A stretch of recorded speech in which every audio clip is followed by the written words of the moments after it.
Thank you, Mr. Chairman. My name is Nelson Makanda. I'm the chair of this panel, and I want to allow my colleagues here to introduce themselves to you before we ask you to introduce yourself to us. Thank you. Linda. Good afternoon, sir. My name is Linda Kiome. I'm the vice chairperson of this panel. Karibu sana. Bwana Simiyu. Yes, sir. Habari ya adhuhuri. Habari ni njema, nashukuru. Okay. Naitwa Andrew Tanui, mwanachama wa chopo la uteuzi, na karibu tena. Thank you, sir.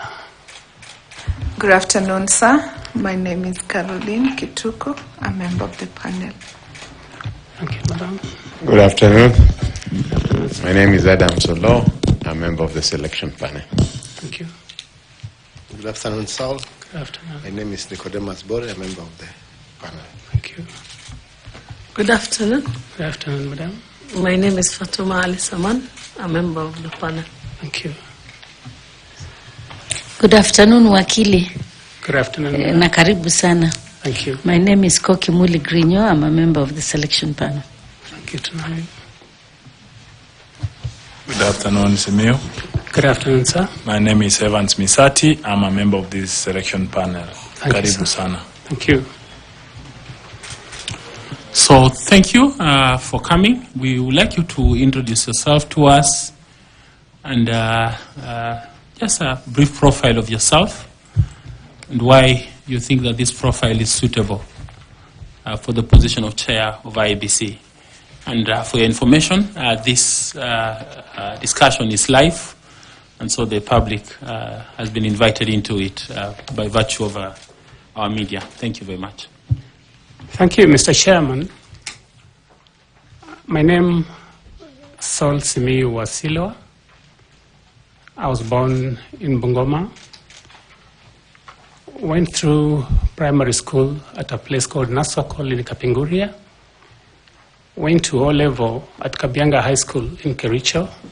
I attained Division 1 in those days. And then I went to Nyeri High School for my A-levels.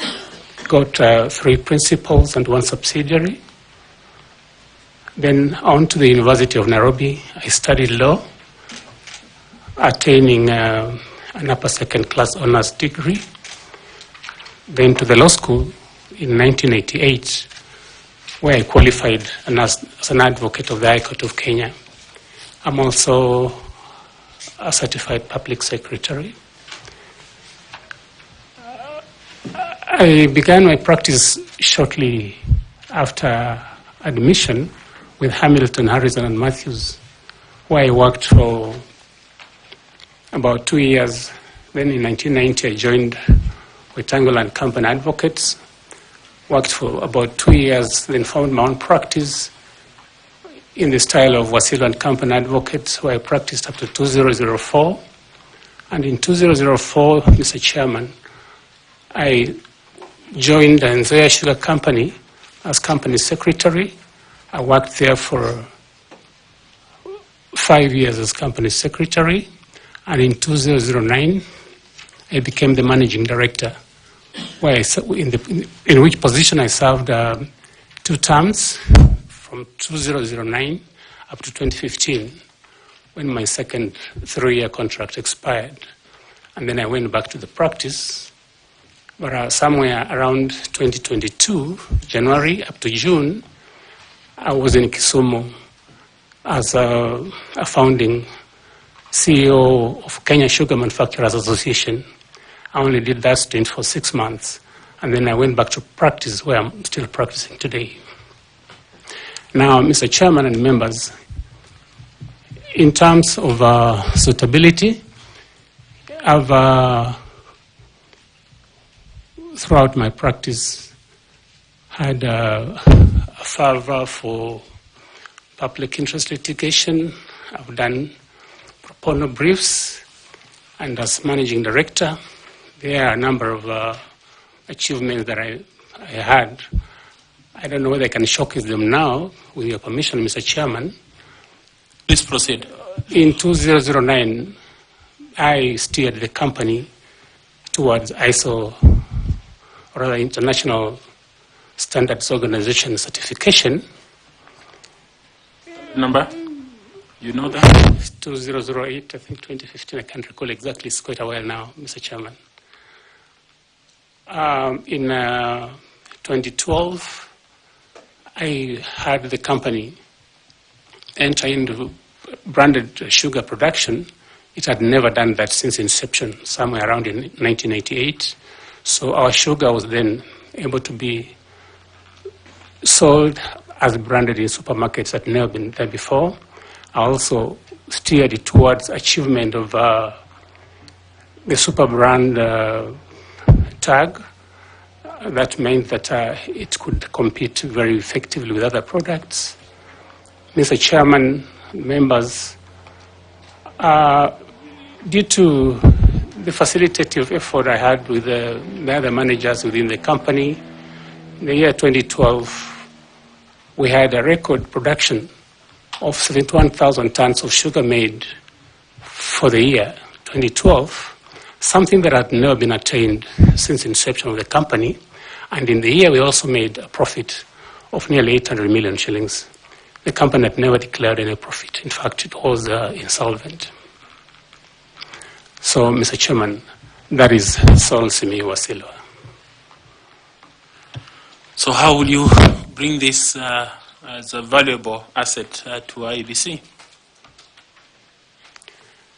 When I joined the Zoya Sugar, I was tagged an outsider because there are many others who had been there working there, and I was from legal practice. So at the time when I was promoted to the position of managing director, obviously the more seasoned managers thought it was unfair, I would say.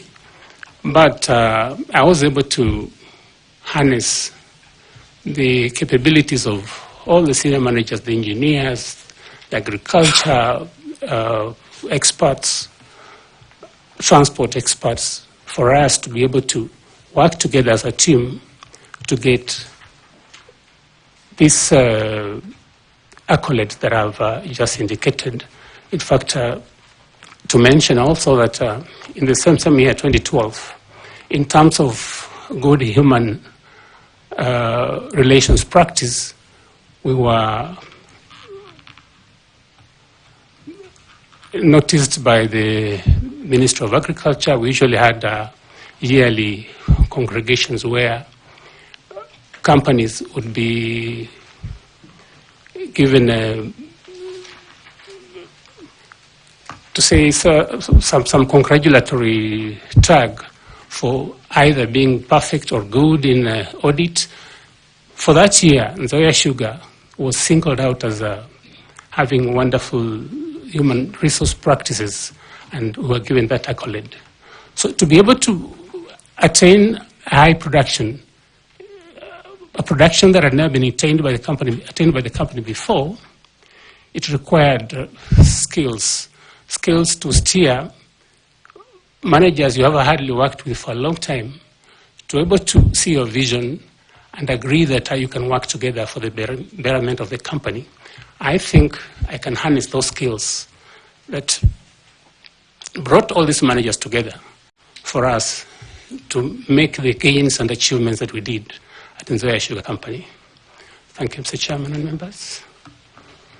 Thank you. Just out of curiosity, you made 71,000 metric tons in 2012, you said? Correct, Mr. Chairman.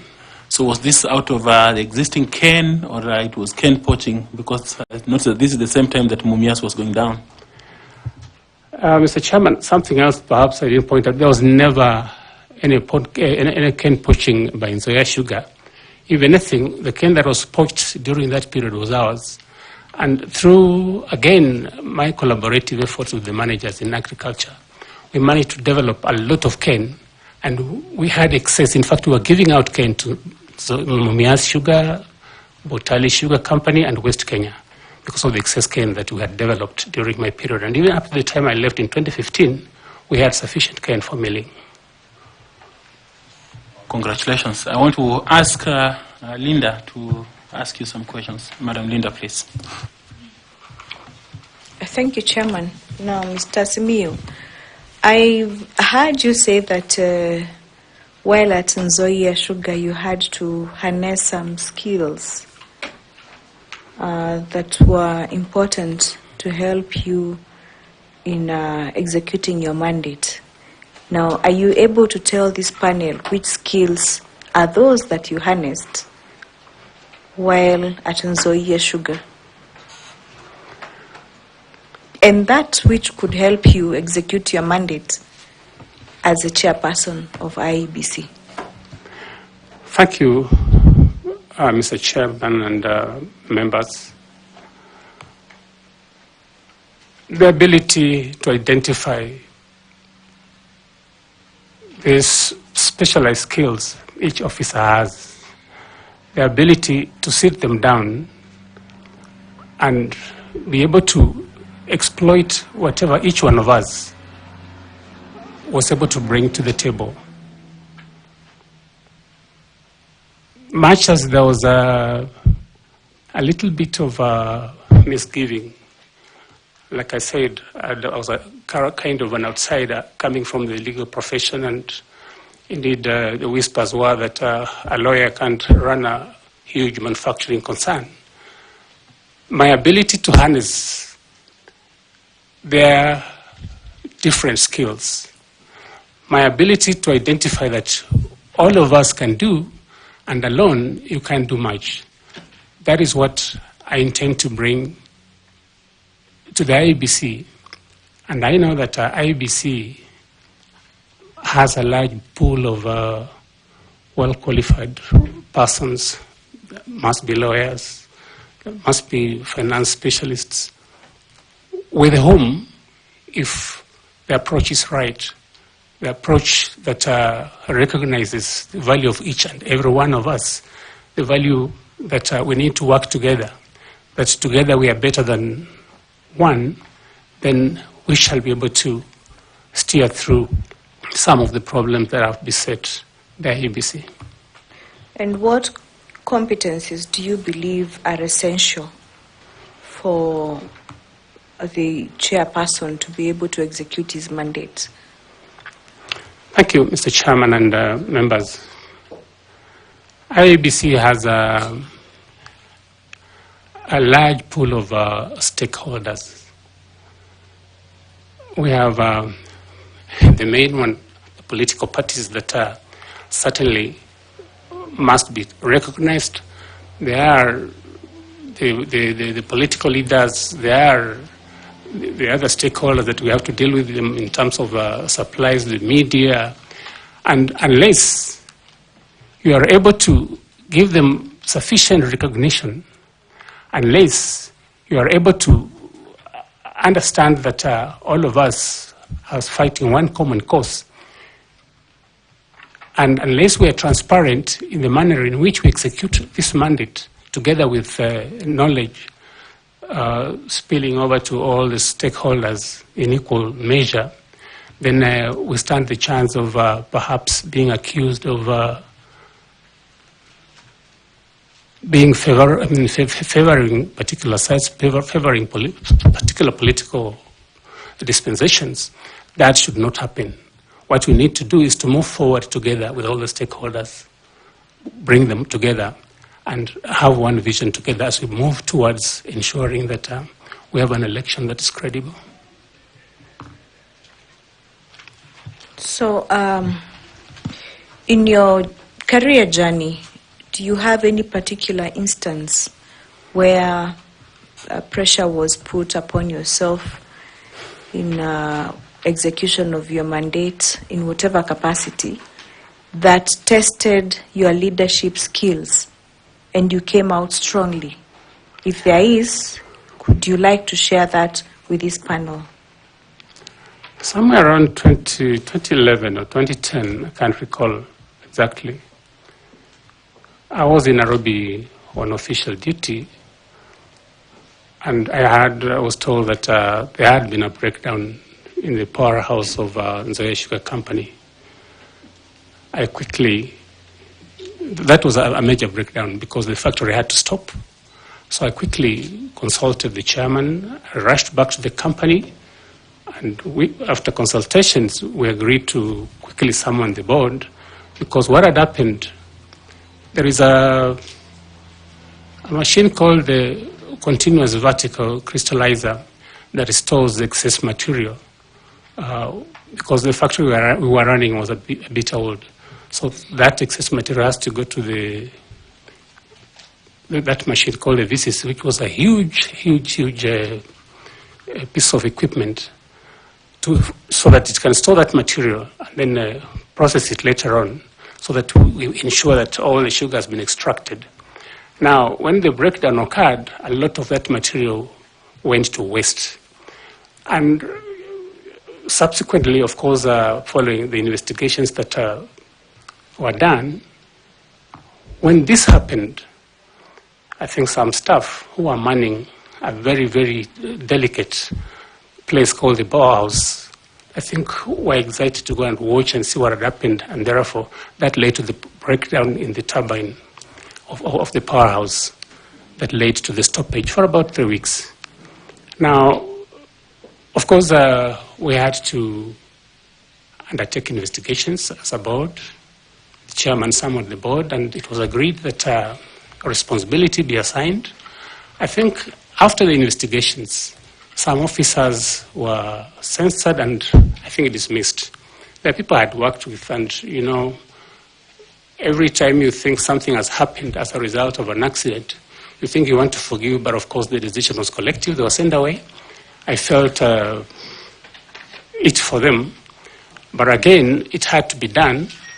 And of course, the board was able to convince the ministry to allow us to draw funds, which were in excess of 150 million, to import other machinery from India and fix the breakdown in the Bauhaus, which was done, and that cost a stoppage of about 19 days. In government circles, I think that was quite some tremendous loss. But I was able to, with the help of the board, steer through the crisis. We resumed operation after about 19 days.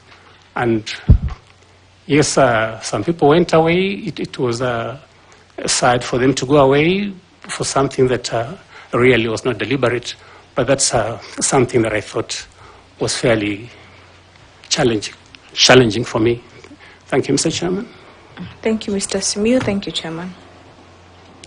Thank you, Linda. Now I would like to ask Carol Kituku to also engage the candidate. Thank you, Mr. Chairman, and good afternoon once more, Wakili, and welcome. I would like us to have a conversation on the party nomination process. Under what mandate do parties in Kenya do nomination?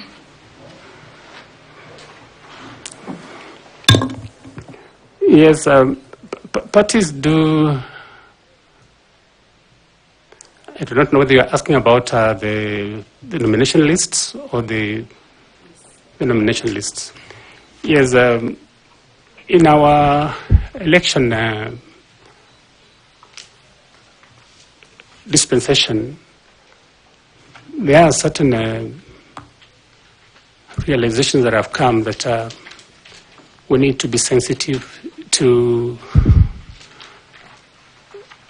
the manner in which positions of leadership are distributed.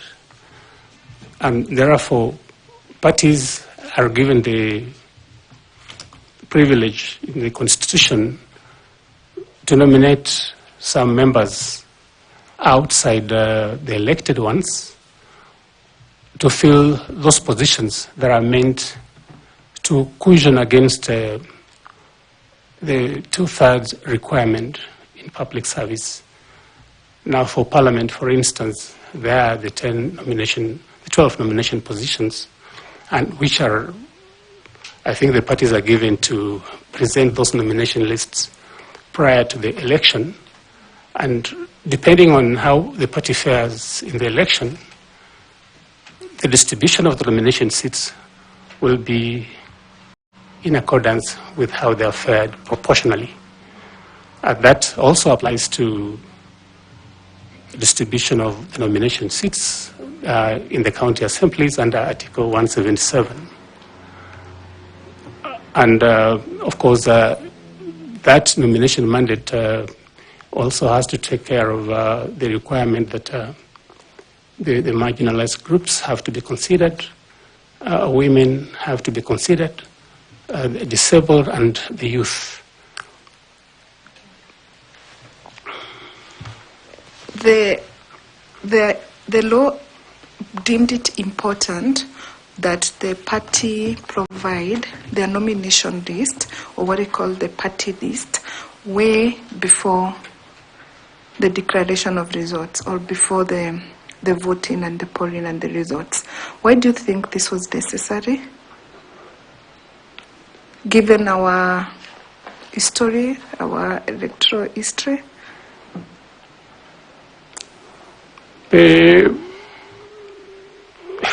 The process of election is fairly sensitive. You find a situation where we do not easily accept results of the engagement we have in our political affairs. So the requirement that this list be submitted in advance, in my view, are meant to ensure that any disputes that may arise, because obviously the issue about determining who is able differently, the issue of determining issues of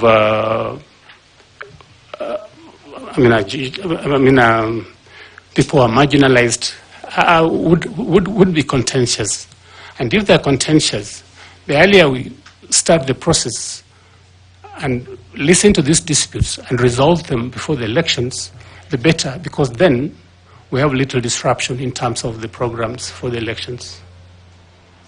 Okay, so there have been allegations in the time past that most of the political parties tamper with the party list as was made before the elections. So why do you think that is so, particularly for the special seats? Sometimes, for me, it is just the issue of discipline. Sometimes it's lacking. The feeling that so-and-so perhaps is a better friend who would give more and more votes.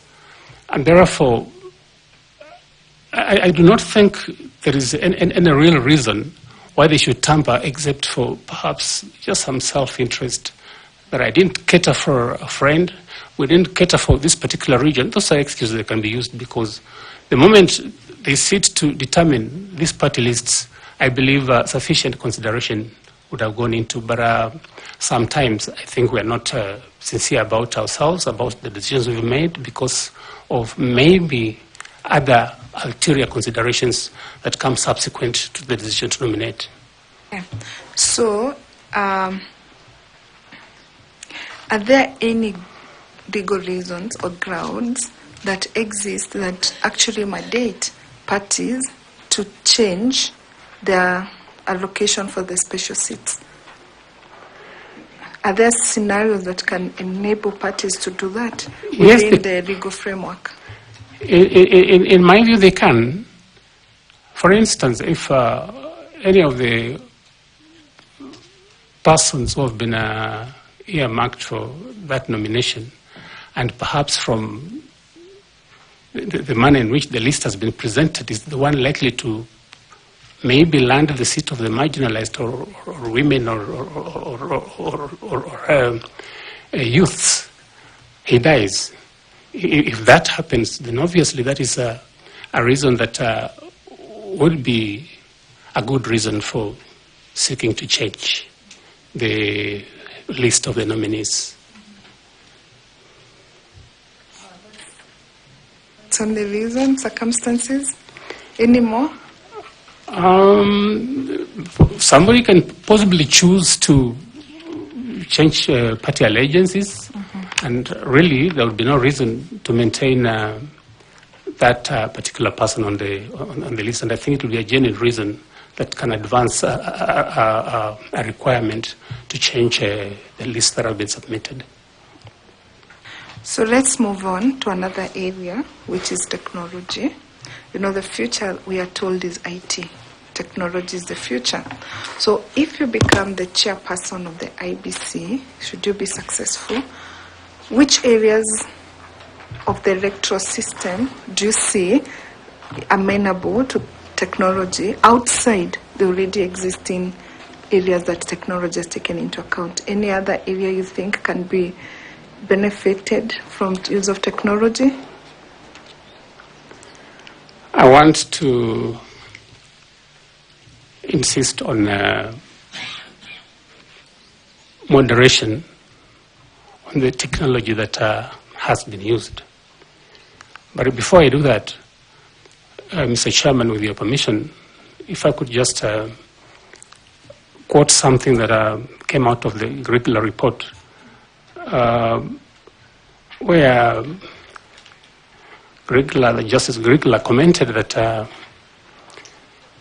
the sooner the political elite realized that the cycle of violence, the cycle of unresolved election disputes will not leave us until unmitigated efforts are taken to plant some sense of integrity in our system are taken. That was after the 2007 elections. That if no serious concerted measures are taken, then moving forward, the cycle of violence, the cycle of rigging, vote stuffing would continue. That has continued. It happened in 2012. 2017, the same scenario recurred, and even in 2022, that scenario recurred. There have been persistent complaints about verifiability of the election. Now, in terms of improvements that I think ought to be made on the technology deployed, my view is that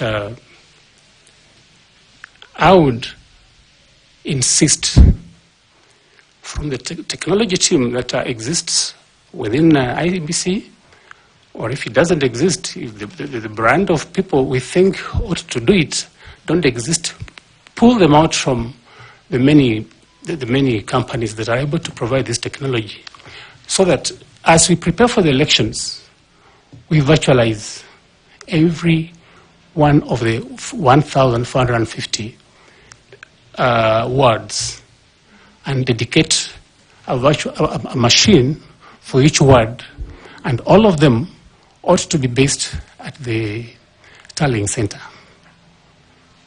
the National Tallying Center.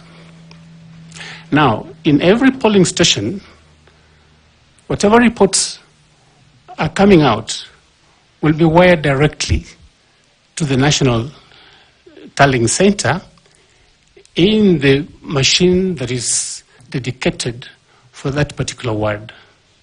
And this is how it will start. We ensure that as soon as the elections are closed,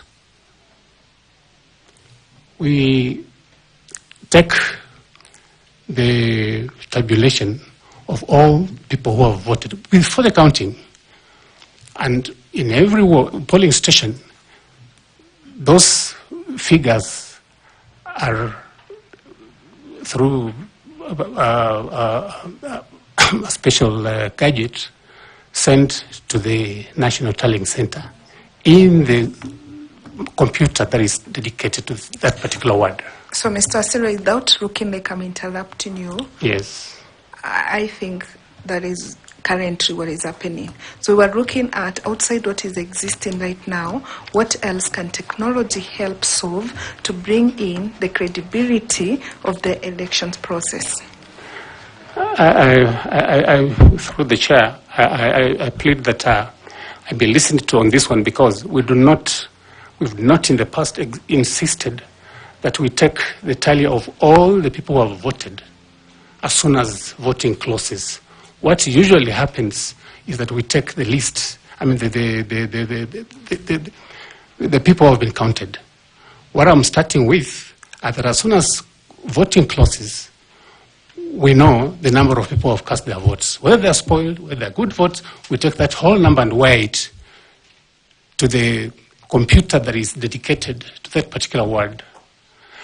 After that, once the counting has been done, we take the number of those who have been counted in that polling station again, and they're wired to the same polling, the same virtual computer for that particular ward, so that all the 1450 wards, all the 1450 virtual computers will receive results from the specific wards they're representing.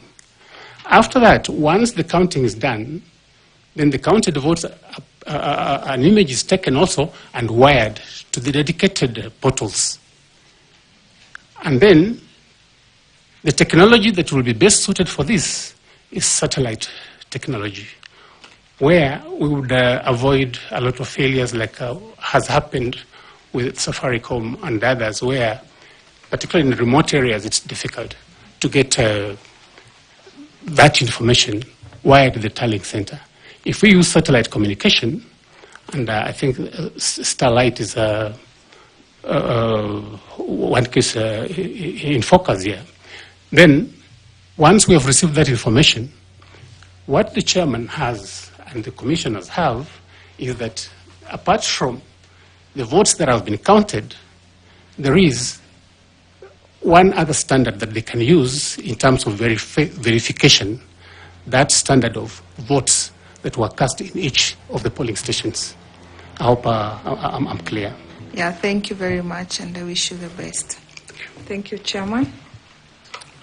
Thank you. We now invite Dr. Koki Muli to also ask you some questions.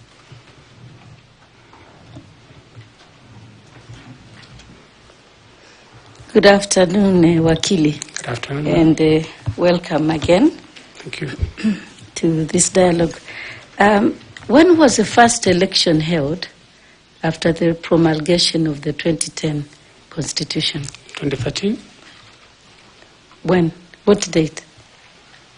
Oh, I can't have the dates, but I know it was in 2013. Okay, thank you. Wakili, you know that the election day is a very important day and a very critical stage of the electoral cycle. Can you tell the panel what activities take place during the election day and from what time? Polling usually starts at 6 a.m. Throughout the country, unless, of course, the vagaries of the weather, issues of transport lead to a delay, and in which event there will be compensation at the end of the day. And as at that stage, officers of the IEBC would have set the stage. They have the machines for ensuring that the voters are identified, the register is there, and as soon as they open, then people come in, they're identified, they're given the ballot papers, they mark them, and depending on the, of course, right now I think there are about 6 positions, elective positions, then they mark them and drop them in the respective ballot boxes. After the voting has been done, that's at the end of the day, the station closes, as is the practice nowadays, and then, of course, the counting is done at the polling station. Once that is done, the results, those of the presidential election, are I think, filled in Form 34A and transmitted to the National Tallying Center. The results of the county governor, the county women rep, the results of the county senator are, I think, counted and declared at the county tallying center. The results of civic leaders in the past, now they're going ward reps, called ward reps, are declared within their respective wards.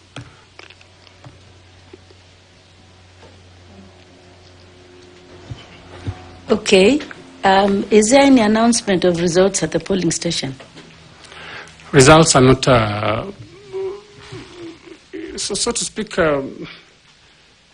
really, once voting has been done, there, of course, party officials, they have their representatives. Once the returning officer has finished the counting, the officers will have to sign them.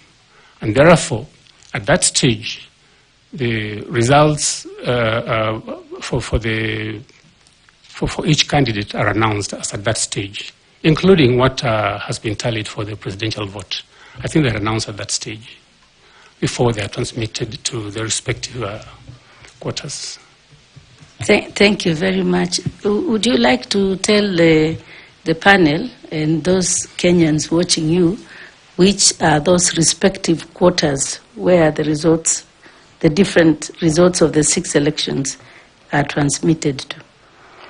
There is the constituency tallying center where the results of the area member of parliament are supposed to be taken, tallied and declared.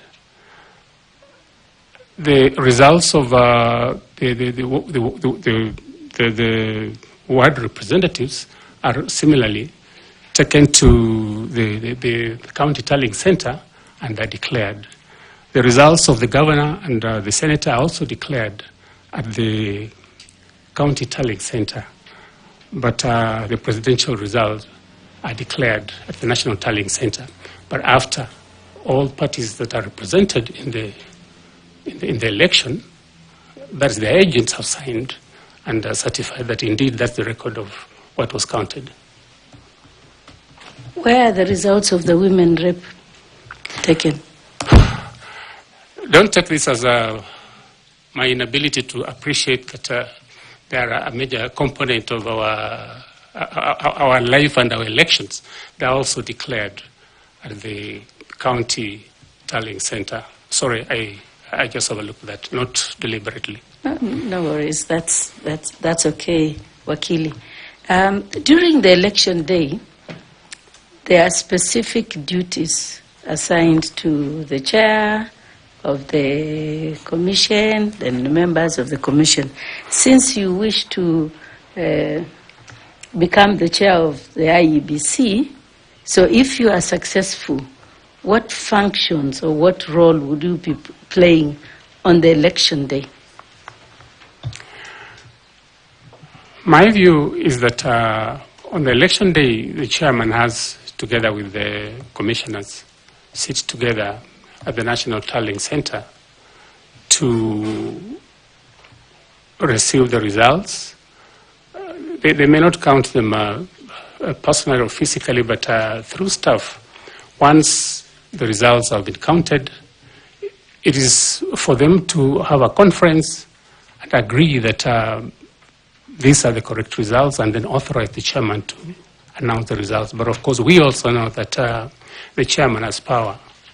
From the recent decisions, I think the decision in the 2022 election petition, because usually you would find disagreements, and disagreeing is normal.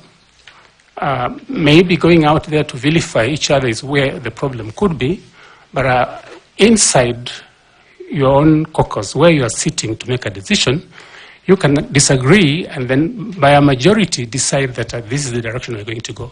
But the ultimate announcement ought to be made by the chairman of the IEBC. So besides announcing the results of the elections, as you say, and after receiving them, what else? The entire day, from morning to evening of the election day? Obviously, the results are, like in the past, keep trickling in, but my suggestion was that, like I was suggesting, if we can have them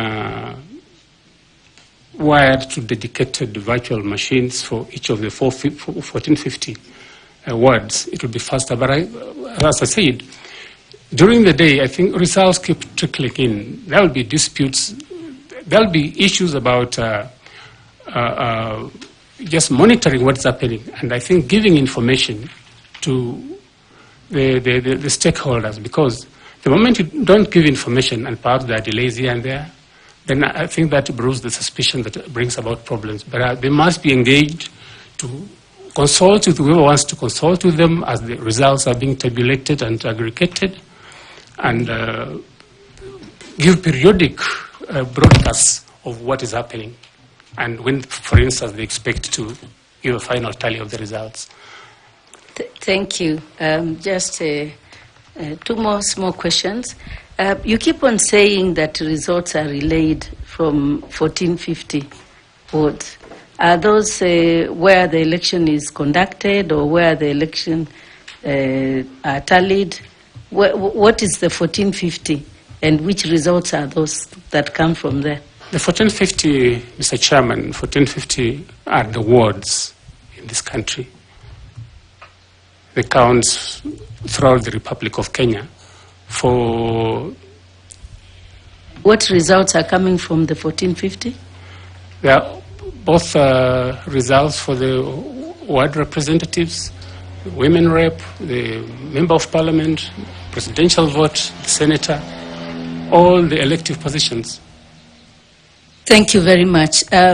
Lastly, what do you think, how long do you think when you become the chairperson of the IEBC, how long do you think is reasonable to have the declaration of all the election results in Kenya after elections?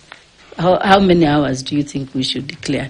Because you said that the polling station close around 5 p.m. If they are counting between 700 and 1,000 votes, they should be finished within, let's say, at worst, maybe 7 or 8 p.m. So from that period, how many hours do you think it should take with all the technology we have, with everything that IEBC is aspiring to be, and with the transformation that you have told us here you will do when you become the chair, if you're successful? What should we expect from you to announce? What time should we expect the announcement of results to be? Thank you for that question. Let me start by saying this, that the problem in the past has been that we take a long time to announce results. And this is basically because sometimes we are relying on technology that will fail because we're using one dedicated line to transmit all results to the tallying center. There will be jams along the way. There will be gridlocks along the way.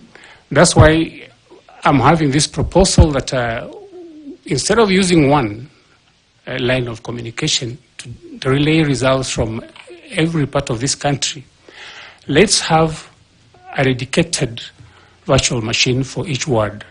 And that way we avoid the gridlock, we avoid the jam, so that results are released faster. And if that becomes the case, then if polls close at 5 o'clock, or if there's been an extension, they go on up to about 6 or 7 o'clock, I expect that if these measures are put in place, we should have all the results at the National Tallying Center by about 9 o'clock. And the beauty of having to relay these results directly from the ward, from the 1450 wards, is that you do not give people reason to start being imaginative. They become imaginative when you have given them a chance to stay with those results as they count them. That's why I propose that whatever votes have been voted, you do not wait until the counting is done. Let's release first the raw figures of how many people have voted. That is a check in the sense that if anybody wants to bring in more results, at the end of the day, when you're at the tallying center, we'll say, but the initial results we received were that there were only 400 voters here. How come now you have 500? That is a very, very, very good check. So for me, if this is implemented, then by about 10, 11 o'clock, we should have all the results of the tallying center. Depending on the deliberations that the commissioners have, before the end of the night, the results ought to have been announced. We can't take the 7 days that we've taken in the past. Thank you very much, Senior Wakili. Thank you very much, Chair. Just to ask, is the 1450 center of relaying results something you're proposing, or this is what is happening? Mr. Chairman, it is initially I was asked what reform measure would you want to come up with in terms of result transmission, and that's why I said that if we get a dedicated machine for every ward, okay, we will release the results faster, relay the results faster to the tallying center. It's what I'm proposing as a reform measure, not what exists at the moment, Mr. Chairman. Okay, thank you.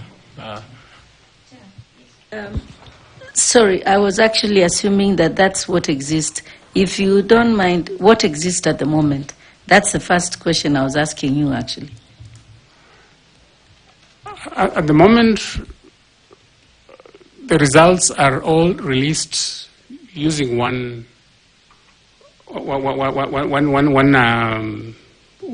dedicated line. They are not results from each ward being released to a dedicated machine for that particular ward. And therefore, more delays come, like happens now. We're using one dedicated line and there's a gridlock and there's a jam, so it takes a long time to have one person get through to relay his results. That's what is happening at the moment. Okay, thank you. I want to ask FCP Tanui to ask you some questions. Bwana Wasilwa. Yes, sir.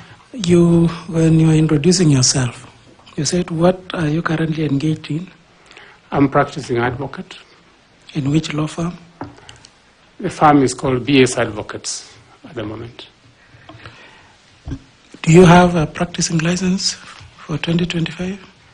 We have applied. We're waiting for it to be submitted. We have up to 31st of March to get the certificate, and I believe I'll have it because we've applied. So as of now, you're practicing without one? Well, like I said, Mr. Chairman, usually at the end of the year, the financial year, we have to get an accountant certificate. Once you get the certificate, then you put together all your papers and send them to the Law Society. And we have a grace period up to 31st March to get the practicing certificate. Okay. I've also seen that you're a member of Chartered Institute of Certified Secretaries, actually Institute of Certified Secretaries. Yes. And the status is that you have outstanding dues and insufficient CPDs. Yes, Mr. Chairman, that is true. I do not practice as a certified public secretary for a long time, and as a human being, sometimes you could easily have something delayed. In fact, I've been in communication with them. I have fees of 12,500, which I ought to pay, and I'm going to pay so that I make my record clean. Why I'm specific on that one is that you are a company secretary for Zoya before you became the MD, isn't it? Yes, I was. And that is what led you to who you are in terms of your career growth. And you would be of, how would I put it? That should be it's what built you. It's what made you the CEO. You are the CS. And for purposes of governance and corporate governance, that is a profession of governance that you are exhibiting while you are the managing director. I did not exhibit that. I never at any time had any lapse in terms of delay in paying. I was up to date throughout the period. I was company secretary and managing director. Okay. Now, related... Just before you move on, okay. I needed to clarify about his practicing license for his advocacy role. I didn't understand what he said. About 31st or something? 31st March. What do you mean? Chairman, what I was saying was that at the end of the financial year, 31st December, that is when you get the accountant certificate. The accountant has to go through your books and confirm that you've kept your books well, the client's accounts are properly kept. That is one of the mandatory documents that must be submitted to the Law Society when you apply for a practicing certificate. And we usually have a grace period of up to 31st March to pay and obtain that certificate. Okay, Caro? Thank you, Chairman. Mr. Wasilwa, I hear you saying that you have applied for the practicing certificate. Do you have that evidence, the receipt for payment? I haven't carried that, but okay. Given time, I'll provide. The Advocates Act stipulates that a practicing certificate is valid for 1 year. And it's very clear, it's valid from the 1st of January to the 31st of December. And the grace period normally it is not that long. When did you apply for the practicing certificate? It must have been early this month, and I'm sure I'll have it before 31st of March. Okay. I'll provide it even to this committee if necessary. The grace period is up to 31st March, Mr. Chairman. Okay, Council Member Linda, please. Allow me to comment, Chair. Mr. Simiyu, that is not the position. You know, all the lawyers in this room know that the grace period is up to January 31st. You ought to have applied for your PC before January 31st. That is the only time you have for grace period. Anything thereafter, if you have not applied for your PC before January 31st, it means you're practicing without a license. Well, once you've paid, I believe, you've asked that I provide the payment receipt, then you are good to go. And I believe I'll have, I don't know what Madam says about 31st January, but I know that even in the past, it is something worth checking, but the period has been up to 31st of March. What that means, Mr. Simiyu, is that if you apply in March, you will not get a practicing certificate from January. You will get a practicing certificate from the time which you apply, and it will be dated the month of March. That legally means that the whole of January, the whole of February, you are practicing without a PC, which is irregular. Well, sometimes we make these inquiries and we're told that once you've paid for it, you're good to go. And this is what we've done in the practice. Sorry, I think it may be something that we need to check again, but that is what we've done, how we've practiced. But you have your practicing license for 2024? Yes, Mr. Chairman. It's even one of the documents that I carried. I attached on the affidavit that had been filed by somebody. Okay. I have the certificate. Okay, can we proceed? I can proceed. Yeah. So why I raise that issue is corporate governance is a very important issue, and more so if you want to chair such a commission like the IEBC. And I was keen on your certification as a corporate secretary or company secretary, having been one yourself. Now, one of the key features or one of the instruments of good corporate governance is an audit committee. And I would expect that during your tenure as the CEO of Zoya Sugar company, you must have had one. But now it's a legal requirement under the PFM Act that all commissions, including IEBC or IEBC included, should establish an audit committee. Why was it necessary to legislate the establishment of audit committees, more so in bodies like Constitutional Commission? I think, Mr. Chairman, issues of financial impropriety have been rampant. I think they are cited even in this commission. I think audits are flagging certain issues that need to be addressed.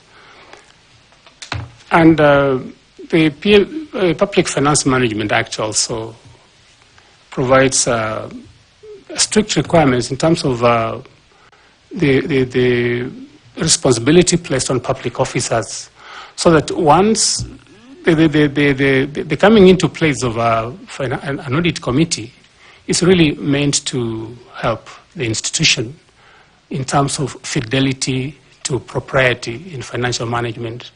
And I think that may be the reason why it was made necessary that institutions have audit committees. We had an audit committee in Zoya when I worked there.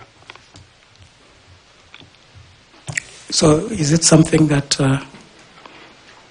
as a chair, or what value will it be to you as a chair of IEBC if confirmed? The audit committee gives you internal assurance that things are running well, because the committee is supposed to be independent in the manner in which it operates. They don't report to the CEO, like in this case, the secretary to the board, for obvious reasons that maybe he's the one who is being audited. They have some dotted line where they report directly to the board. And if there are any issues that are going on under the table that maybe the CEO may not want to disclose, those would be disclosed in the audit committee, and I think can be sorted out before they're escalated out to the National Audit Office. I think it is very useful for the Commission to have that audit committee, because then it raises the red flags, and the early warnings come from the internal auditor, who would say that if we continue like this, there's bound to be a problem. I think it is a very necessary committee for operations of this institution. Thank you. And my last question is that you will be joining, if confirmed or if appointed, you will be joining a commission where you as a chair and the other 6 commissioners will be new. There is already an existing secretariat in place and technical officers. So how will you, as a chair, be able to work together with the new commissioners, at the same time ensure that the secretariat that are there are able to support you in the process without having any issue of infights, conflicts, and create cohesion and harmony within the Commission?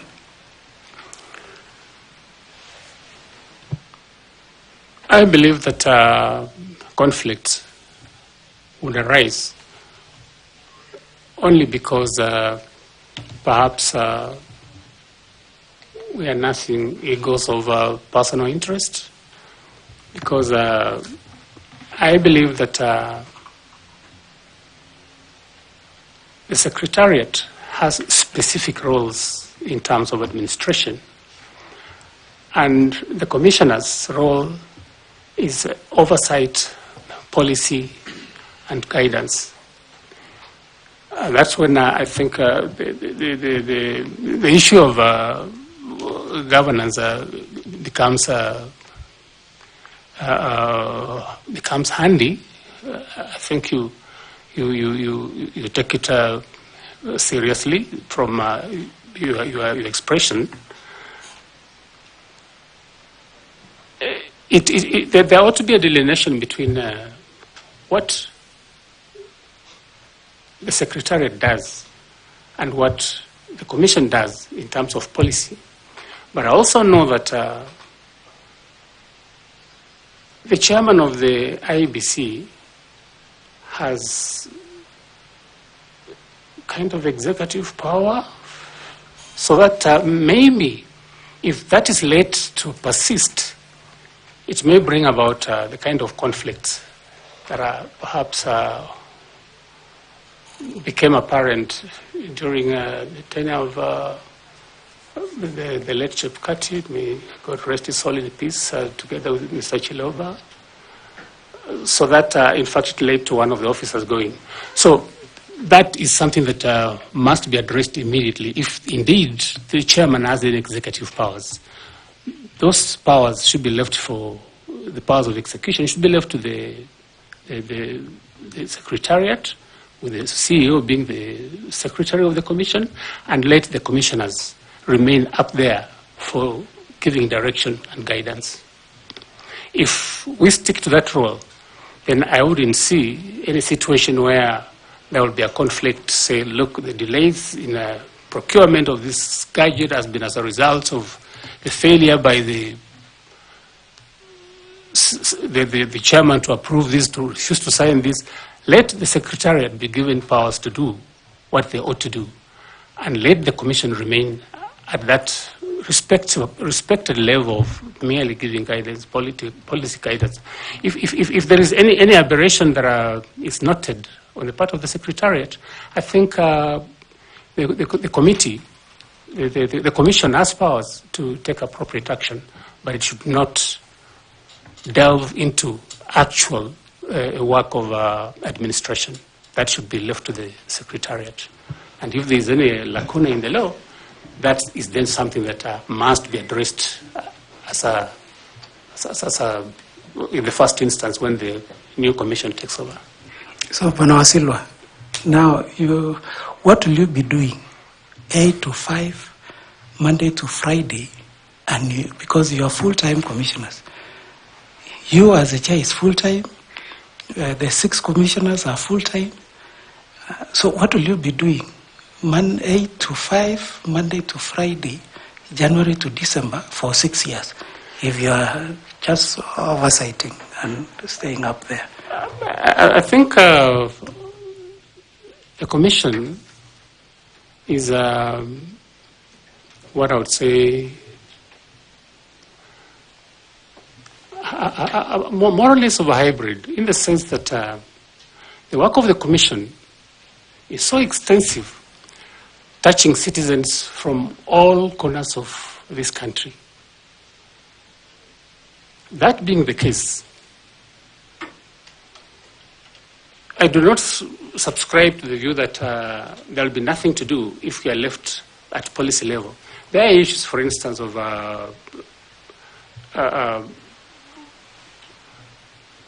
reviewing what management has done and the secretariat has done in committees, and I know that most of the work of the IEBC is done through specialized committees. I believe there is an audit committee, the legal committee, and on all those committees, I believe there is a commissioner who is supposed to sit on them.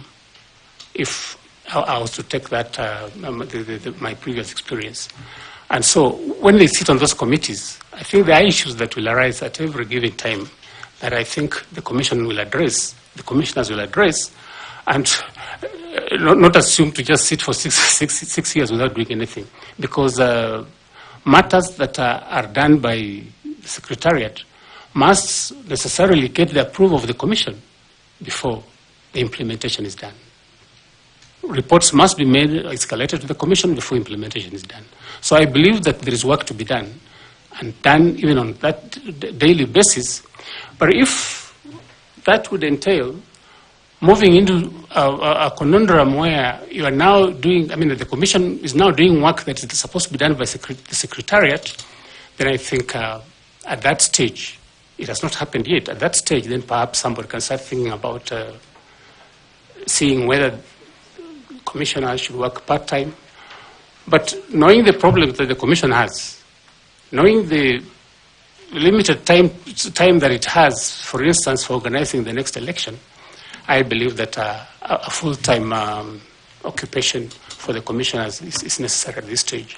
But if, for any reason, there's reason to believe that perhaps they're being paid for not so much work that is being done, then I think policy should shift, and we said now I think we see it as on a part-time basis.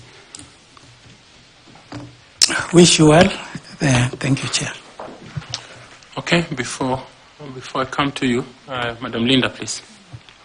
Thank you, Chair. Now, Mr. Simiyu, I would like to take you back to the matter of the PC, because part of our work as a panel is to ensure that we have a very honest chairperson who will be able to give Kenyans transparent and accountable elections. And also to caution you that there are several lawyers in this panel, and therefore the questions that I ask, kindly be honest about them. So you say that you have applied for your PC for this year. I say so, Mr. Chairman. Do you have any CPD points for the year 2024? Yeah, I'll have to check, but I've attended some of the programs. Did you attend any CPD seminars or webinars last year? Yes, I did. Have you checked your portal this year? At the time I applied because I satisfied that requirement of the CPD points.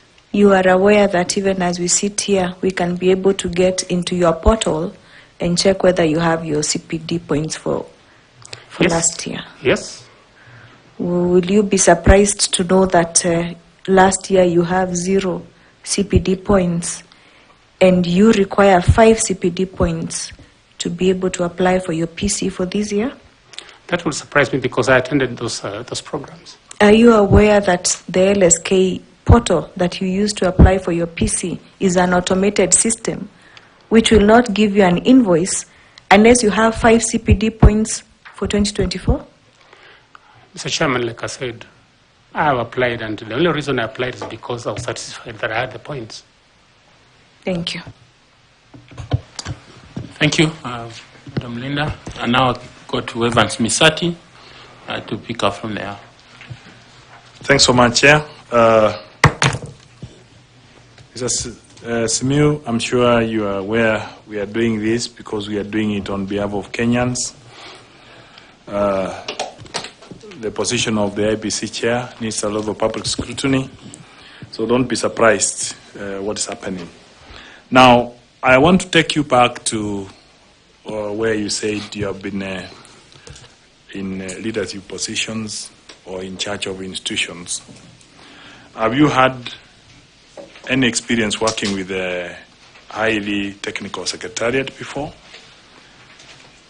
And how did you balance the effective oversight without micromanaging either the secretariat or the staff, if you have had any experience? Because you have said you have been in managing director, CEO, or something of that kind. Where I worked as managing director, I was the one in charge of the team to execute. So really, I would delve in and understand what managers were doing and guide them. I was sitting on the board as a secretary, but my actual mandate was to be the manager. I'm the one who liaises between the management and the board and to report what is happening on the day-to-day management of the affairs of the company. That was my responsibility. So really, the issue of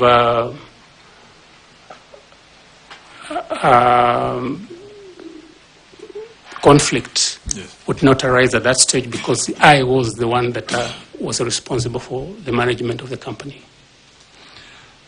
Yes. Now let me ask you another question related to the party agents. You know, if we're going to conduct elections in 2027, you are aware that candidates will be able to have agents. From your understanding, what are the challenges you can cite that are facing the issue of party agents, given that, you know, these are the witnesses, as you are the delivery, these are the witnesses who witness on behalf of the candidates. So are you seeing any challenges with the issue of agents, and what are the measures to mitigate any of those challenges? The problem of party agents and the nature of our engagement with them, I'm afraid in some parts of this country, it is purely who can pay what he can pay. Sometimes they're not very honest. We have heard stories of a party that has gone to an election and they didn't have any agents, even when they had accredited agents to the IEBC. So it is all a question of what we want our elections to give us. It is all about the education we can give our people to understand that that 200 shillings you're being given to sabotage an election will not help you. You are better off doing the honest job so that you get the leaders that would come into position to help you improve your lot. But unfortunately, the problem we have is that sometimes they put money matters, and that you can easily, just crudely put by the agents and have them do nothing even when they're there, as you do anything. So the issue of party agents, I think we need a lot of civic education. We need to make them understand that it is a solemn responsibility for their country to ensure that a fair election takes place, and that it behoves them to do that they can do, to ensure that they represent the interests that have been put there to represent. But unfortunately, that doesn't happen. So I think we need a lot of civic education for the agents. So apart from the money and the training, so what will you propose as we move, apart from that training, as we move? If you are the chair of IEBC today, you have a meeting maybe with the stakeholders, the political parties, what will you propose to the candidates in regard to the agents? The problem is, let me start like this. The biggest problem we have in this country is competition for elective positions. We think guarantees the goodies to come on my side, in my house, to my tribe, to my county. That competition is what breeds problems. It's not even this agent. Because, like you would recall maybe 2 or 7 elections, I think it's the worst sin that you can ever experience, where the chairman of the commission says, I don't know what is happening, I don't know what's cooking, maybe the results are being cooked. So that this competition for the prize, that's the presidency, is what percolates down to even agents to want to behave like, so what, so and so give me 10 shillings, you give me 20, I can even switch allegiance. And for me, the cure for this is that I was thinking I would propose, if I were privileged to sit in this commission, that maybe we look for a real shift in the manner in which we do our politics. The 2010 Constitution brought some benefit in the sense that devolution has dissipated some of the fire that usually exists when people think getting the presidency will give them everything they require. So that some fruits have been taken to the counties. Can we think, for instance, of, and I think that has been touted before, a rotational presidency? Or can we give more power to the counties so that... Sorry, we are diversing now. Okay. We want to talk about the issue of agents and the solutions you are proposing as a chair of IP.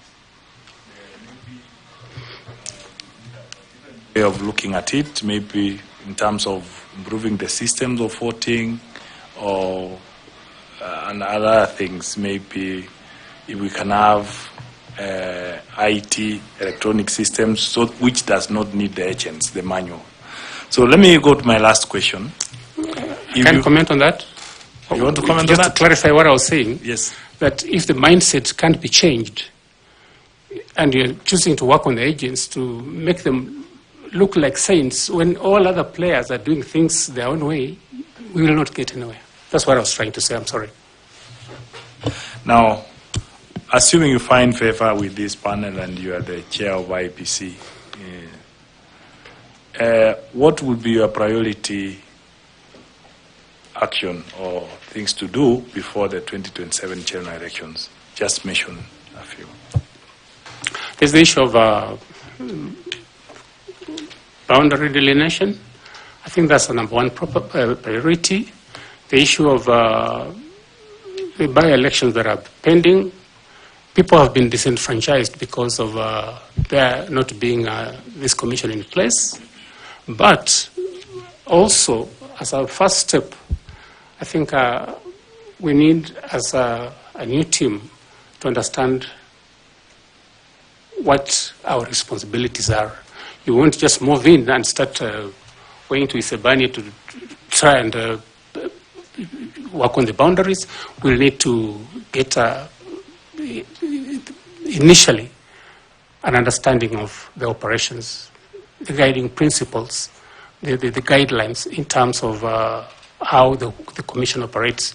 Once you have understood that, then of course, like I said, the immediate issues would be planning for the next election, the issue of delineation of boundaries, which is overdue, and I think constitutionally, I don't know, that something has to be done to get the mandate to go on with the exercise of delineation, because the 12 years are long gone. The 12 years the Constitution requires within which boundary delineation has to be done. So that is a priority.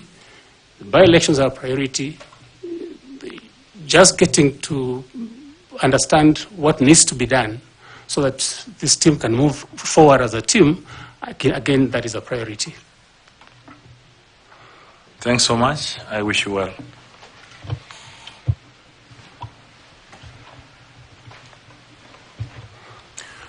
Mr. Wasilwa, what would be involved in boundaries delimitation, if that was your priority before 2027? I know that since the last exercise was done, I think more than 13 years ago, there has been population growth, and in terms of creating new entities for parliament, new entities for the wards, I think that is what it entails. That we look at the population, the population quota for the entire country, must understand what areas need to get additional boundaries, additional wards, additional constituencies, based on the provisions of the Constitution, which require utilization of a figure called quota, which is a proportion of the number of wards or the number of constituencies we have against the entire population of Kenya. Once that is determined for each area, then we would look at it in terms of the numbers of the people, the geographical reach, cultural issues that would require that the people want to remain together as one entity. So those are the issues that must be looked into in terms of the new population demographics. And you think that this can be accomplished before the next election, as a chair? That is a very a tall order, because the budget issues, I know some money has been asked for, but it is indeed a tall order. Ms. Fatuma? Koki? No? Ms. Fatuma, please. Take over. Thank you, Chair. Mr. Simiyu. Yes. Generally, stakeholder engagement is expected to bring to fruition trust, buy-in, risk management, and so many other positive tenets. For instance, you become the chair IEBC, and you are faced with a situation where there are stakeholders who are hostile. who do not completely trust what you're doing, or just have a negative attitude towards working with you, working with the Commission generally. What would you do in such circumstances? People who don't want to work. For whatever reason, at times they could be because out of lack of trust, or maybe other vested interests. They just do not buy in and do not support what you're doing. My initial submission was on the best way of creating that trust, where people will know that once an election is done, the system that has been installed is not subject to tampering. I've indicated we need a dedicated satellite system that will be used. Once they are convinced that a credible result will come. I'm just saying, in this special circumstance, Yes. you find a stakeholder who's hostile. How do you address it? For stakeholders, they are stakeholders. And they are stakeholders because, rather, we are there because of those stakeholders. And you must find a way of talking to them. If you can't talk to them, send a team to talk to them. If you can't have a team to talk to them, let the elders talk to them. But for God's sake, there's no way you are going to avoid any particular segment of the stakeholders, because then they're the ones who are going to explode tomorrow. If they come to the office screaming fire, you are responsible because you are in the office. You must face them. But if you don't think you will face them, because these things are going to occur unless some of these steps that we are talking about are taken, don't try to look for the job. But be there, face them, tell them this is what we're doing.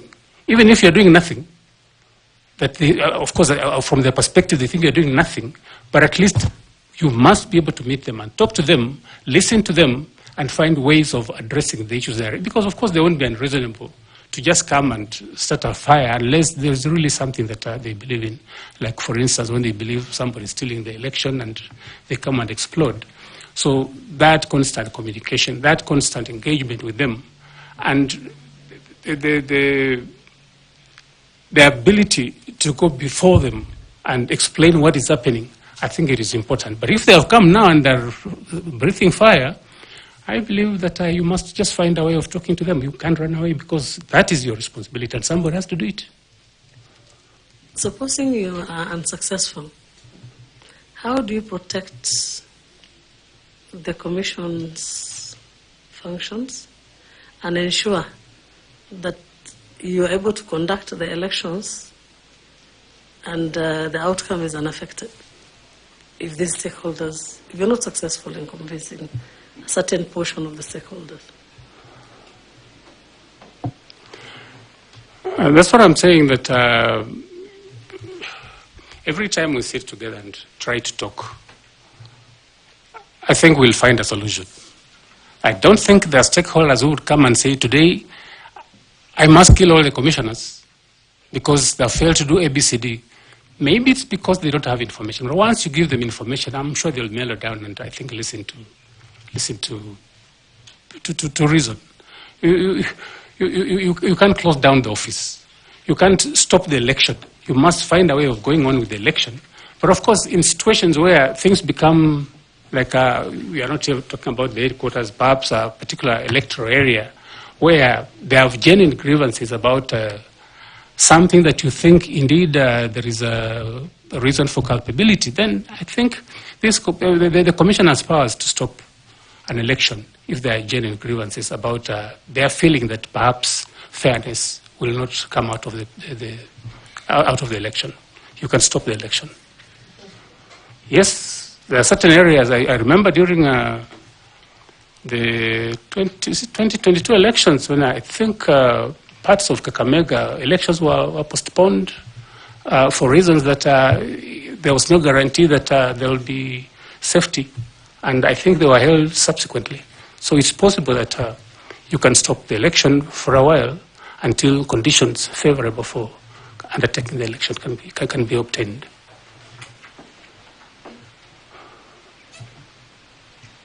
Thank you. Now I want to ask Mr. Nicodemus Bore to ask his questions. Kindly, Nicodemus. Thank you, Chairman. Saul. Yes, sir.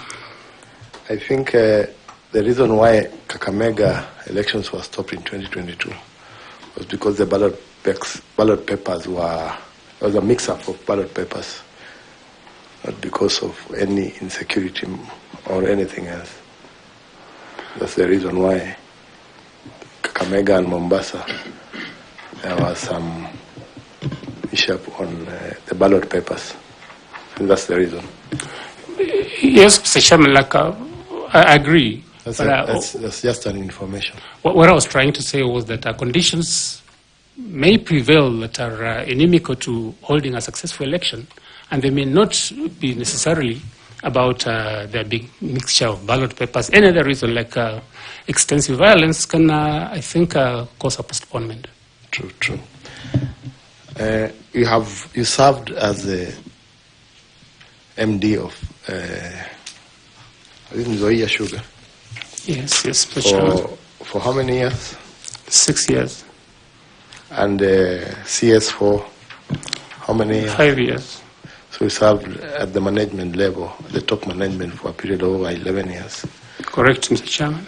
At the same time, you were still running the BS and advocate company? No, I wasn't running it at that time. In fact, from 2004, I was running as Wasilwa and company advocate, and I had relinquished that to somebody else. So when I stopped working, that's when I went to join into the partnership of BS advocates. Okay. So remember, the sugar sector in Kenya has faced persistent challenges, including financial mismanagement and low productivity of sugar and sugar cane, and the governance issues, and sometimes even farmers' discontent. So looking back on your tenure, do you have any specific successes that you can point out as your contribution to the industry as a whole? I believe I mentioned them. One that stood out was the fact that when other companies had no cane, my collaboration, my coordination with my managers in agriculture had developed a lot of cane, both in the Outgrower Reach and the nucleus estate, that we never lacked cane while I was the managing director. And indeed, these issues of cane, lack of cane, came after about 2016 when I had left. But even when it was acute for other companies, Zoya still had cane. So cane, as an issue, was we didn't have a problem with cane. Again, I mentioned that during my tenure, we had ISO certification. We were acclaimed as the best company in terms of HR management in 2012 by PS Kiome then. Then, of course, we had a break into a super brand, and I think branded sugar. And, of course, the highest production ever since the company was incepted in 1978. And we made a profit for the first time. So those are, I think, the achievements. Maybe for those of people who not understand the ISO certification, can you explain that a bit? ISO is a process you go through over a period of time,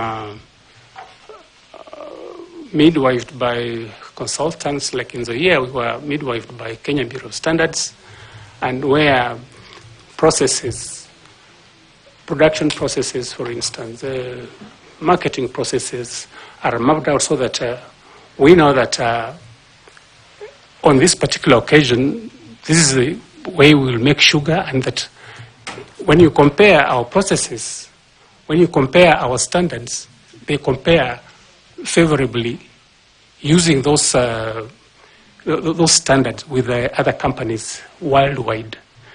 And when you do that and you are certified, then it means your sugar can compete favorably in the world market, like sugars from any other jurisdictions that have better equipment, better ways of production.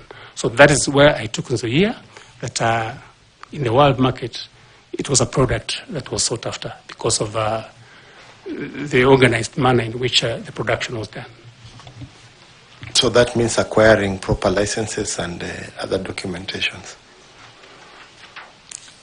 Sorry, Mr. Chairman, which license? So does it, that means also acquiring proper licenses and documentation for the company?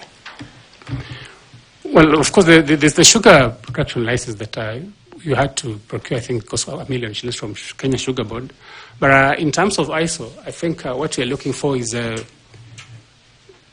the ability of your product to compete with other products of the same nature.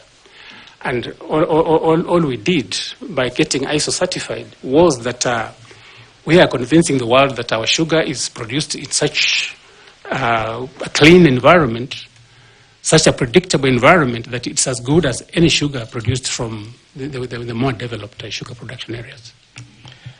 The reason I'm asking this is because of the farm in which you run. From what we have seen and discussed here, you don't seem to have licenses to run your farm, yet you are able to have very good licenses to run Zoya Sugar Company. I think I've said that in my practice I've had licenses to practice. That wouldn't, again, compromise the fact of the production ISO certification merely because perhaps during 1 month I was not able to have this and that. I think that should be an isolated issue. But like I said, really, what you are raising cannot water down the fact that I got those achievements while I worked as the managing director. The isolated case seems not to only affect you, it also affected your clients, because we have a memorandum or an affidavit sworn by one Professor Okumu Wafula, who is accusing you of not having a practicing license. Yes, you picked fees for defending him. Is there any information about that? Chairman, I've been asked about 204, and I said I had a license. I've even annexed it on that document. I received the affidavit. It was sent to me by officers of the Secretariat. I did an affidavit in response, which I submitted, and it was acknowledged. And all I can say is that as an advocate, you give advice to a client. It may not be what he wants to hear. And the mere fact that the client doesn't want to hear your advice or to take your advice doesn't mean that you are incompetent. It may be a difference in opinion. It is not proof that you're incompetent. I only gave advice, and perhaps if the chairman allowed me, I would say amplify what is in the affidavit. But all I'm saying is this, that the situation was that he was going to be struck off the case, and the opponent be given rights to administer the estate of the deceased person if we didn't take the action we took. And the man was in the UK. So we took the step after talking to the other beneficiaries in the estate, who agreed that instead of having this man take over the administration alone, let's include whoever is objecting to be part of the administration of the estate. And that's what I did. I did nothing wrong. I took the advice I thought was in the best interest of my client. So the attached affidavit includes an attachment of from LSK. It indicates that Wasilwa, Saul, Simiyu, number P105/1780/88, working at PMS Advocates, practicing year 2024, practicing status inactive. That's true, Chairman. That document, I looked at it, but I have annexed the certificate of the practice certificate on my response for that particular year. Thank you, Chairman. Okay, Prof.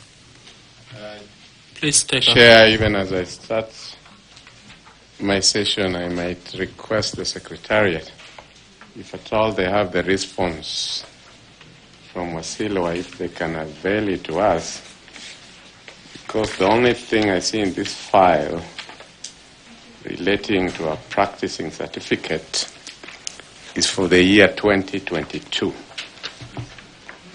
So if there's any other practicing certificate of 2024, the Secretariat.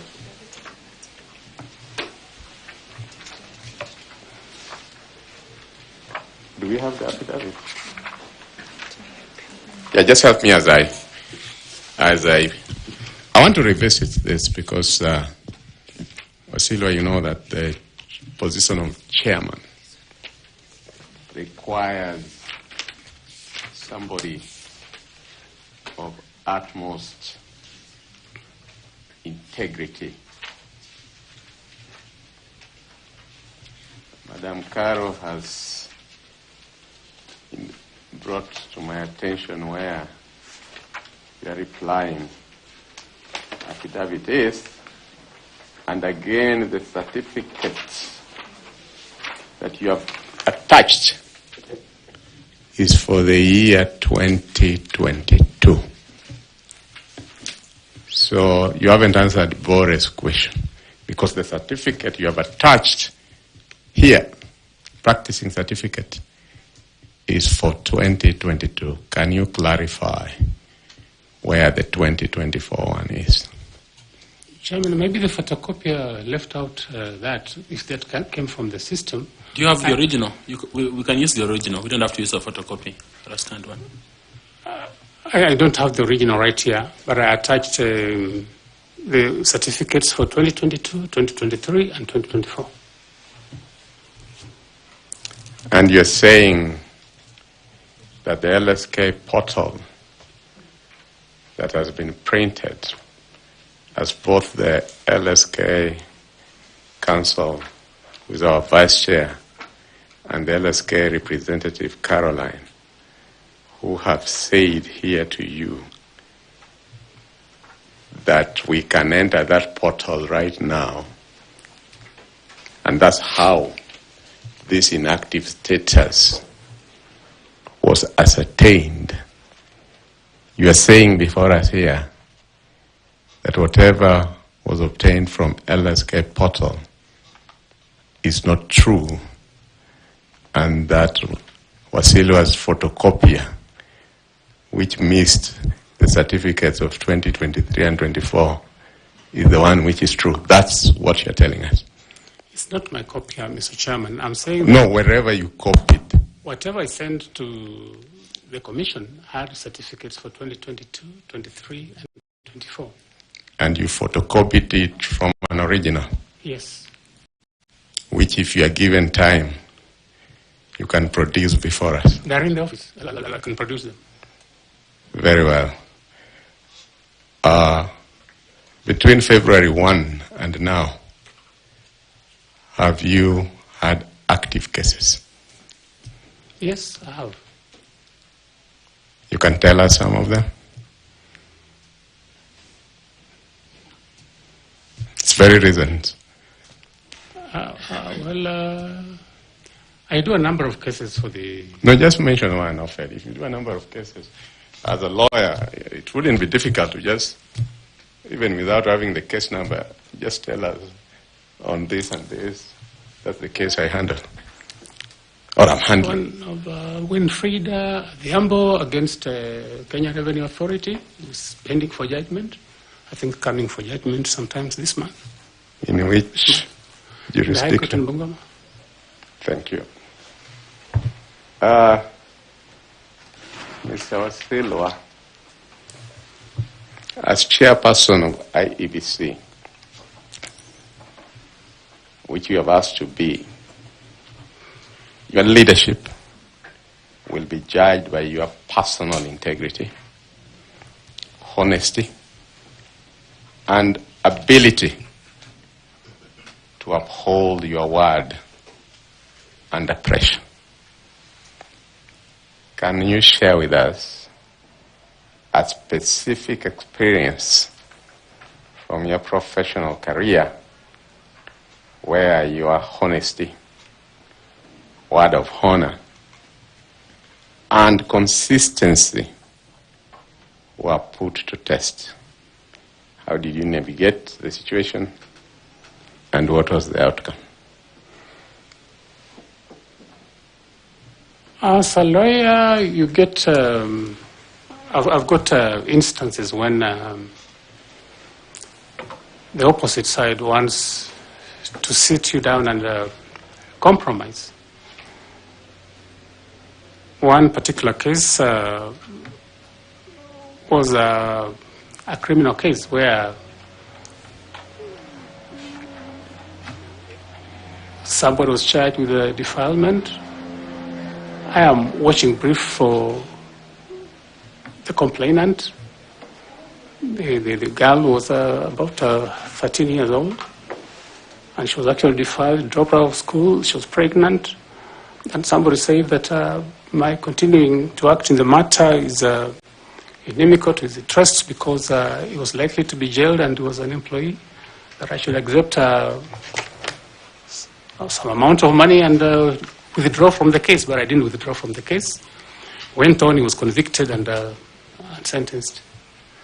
So I think those are instances that you meet when you practice law. Just as my colleague Bore intimated to you, the sugar sector in Kenya has faced persistent challenges, including financial mismanagement, low productivity, governance issues, and farmer discontent. Looking back on your tenure, what lessons did you learn in navigating the challenges of the sugar sector, and how would those lessons shape your leadership approach if you are appointed chairperson of the IEBC? The sugar industry is sugar is sweet as a product, but sugar attracts very bitter politics around it. I pointed out again that when I was appointed managing director, questions were asked loudly whether a lawyer can manage a sugar factory. But I managed it for 6 years successfully. I insist that at the time I left, it was a going concern. It had money in the bank, staff were being paid, contractors had been paid in full. I had done annual maintenance, which usually takes anything upwards of 500 million shillings to do from the time I took over until the time I was leaving. So really, I did my best, but amidst the politics around the sugar industry. Sugar is the only product which has sugar barons, like drugs. And so it shows you how vitriolic it can be, how dangerous it can be to work in the sugar industry. But somebody has to do it, and I did it successfully. Thank God that I managed. But all I can assure you is that I managed to circumvent the politics around it because it was so political. I managed to pay farmers, and there were no complaints at the time when I was working as managing director. That record is there. The record of profit making in 2012 and the record production of 71,000 tons is there in the company's books. So really, yeah, I think I have sufficient resilience to withstand political tornadoes and run the institution I did. Thank you very much. Thank you. The sworn affidavit that Bore read was claiming about your lack of certificate in 2021 when you got the instructions. Did you have a practicing license for 2021? Chairman, I had. Okay. But the person who was going to court and representing your client was your partner, not yourself.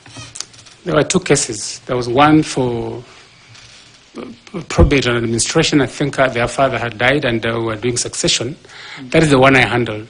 Then there was a criminal one where he was complaining that his brother had destroyed his crop of cultivated produce. That one is what was handled by my partner. Okay, so his claims stand that you did not have a practicing license in 2021 because you didn't attach it in your response. The period was, he had attached there is 2024, which I'm saying, Mr. Chairman, that I had the certificate. They didn't talk about 2021. If they did, I would have attached it also. Did you read the letter that invited you for the interview? Yes, Mr. Chairman, I did.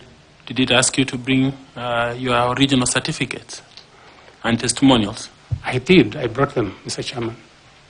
And the practicing license is not one of those? No, it wasn't requested for. It's not a testimonial in this case? Well, I thought testimonials are certificates, academic and professional certificates, which I attached. But in terms of what the person alleged, I attached the certificates for 2021, 2022, 23, and 24, because the period in question, according to him, was 2024. Okay. Okay. Prof, you have some 2 questions, please. Some 2 questions. Quick one. Wasilwa, you told us about if you are made chair, you told us one of your priorities will be to ensure that the by-elections that are pending where Kenyans are unrepresented, they should be conducted so that those Kenyans are represented. Name for us, since this is your priority, name for us any 3 constituencies or counties in the Republic of Kenya that are due for by-elections and the reason for the by-election in each. Mr. Chairman, I don't have the ability to remember all of them, but I know that some cabinet secretaries have been appointed who are members of parliament. The case of Mheshimiwa Pio Andai is one.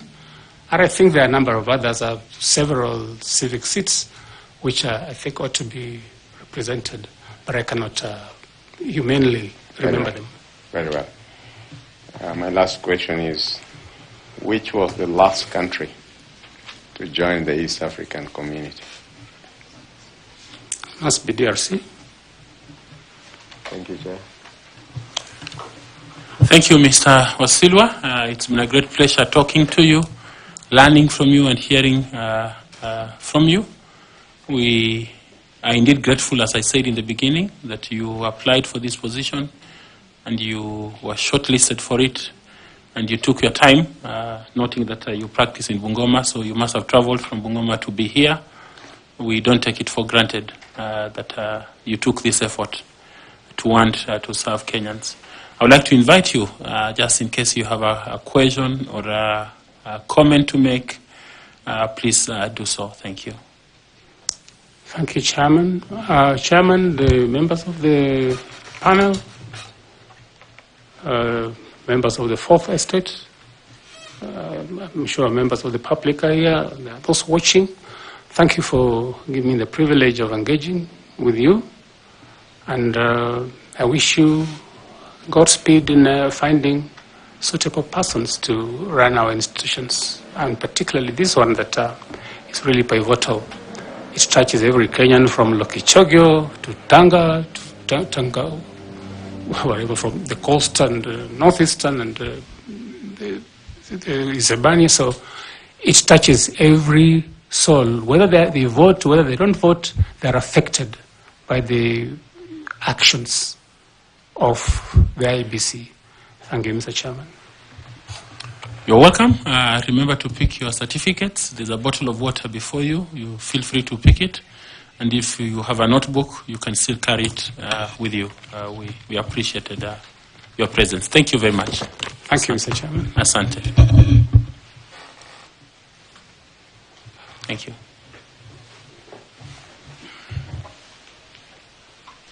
Thank you.